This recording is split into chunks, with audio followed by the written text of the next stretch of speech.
Kali ini kita mendapatkan seekor kera ya. Jenis kera ini ekornya panjang. Kalau sebelumnya kita di sini buat perangkap untuk menangkap beru. Nah, ini dua jenis hewan ini merupakan hama bagi kami para petani ya, terutama terhadap tanaman yang menghasilkan buah. Jadi kera ini dia tidak bisa melihat tanaman seperti pisang, pepaya, mangga, termasuk juga durian yang sudah berbunga, semua dirontokkan. Ya, kami berpikir sebelumnya bahwa hilangnya si beru aman. Ternyata berunya hilang setelah kita tangkar, kita lepas ke habitatnya di hutan agak ke dalam, jauh dari kawasan pertanian Sigidohia. Sekarang datang hama jenis hewan yang ini, kera ya, sejenisnya, saudaranya juga, saudara kembarnya kayak ini. Ini hari ini kita dapat kera, ini raja kera ini sebenarnya nih ya. Nah, giginya panjang, ini cakarannya juga kuat ya. Taringnya itu sangat tajam. Jadi ini kita berupaya untuk membuat perangkap lagi untuk nangkap. Kemudian kita tangkar, kita jinakkan dia dengan perlakuan tertentu, sehingga nanti kita akan lepaskan ke habitatnya. Ini tujuan kita bukan untuk membasmi ya, tapi membasmi dari kehidupan di kawasan pertanian ya. Nanti kita akan bawa ke pedalaman kembali. Mudah-mudahan petani di sini akan lebih nyaman ya, karena ini hama bagi kami para petani. Ya, mudah-mudahan lah.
Jual dari yang kang jual haji.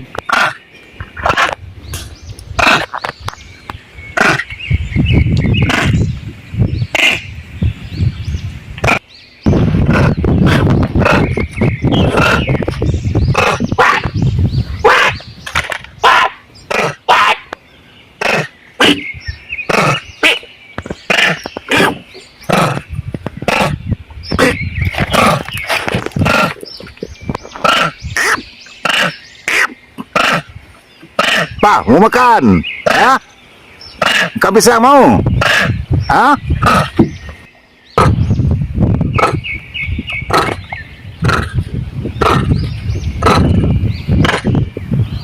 Jual ya. Anyway.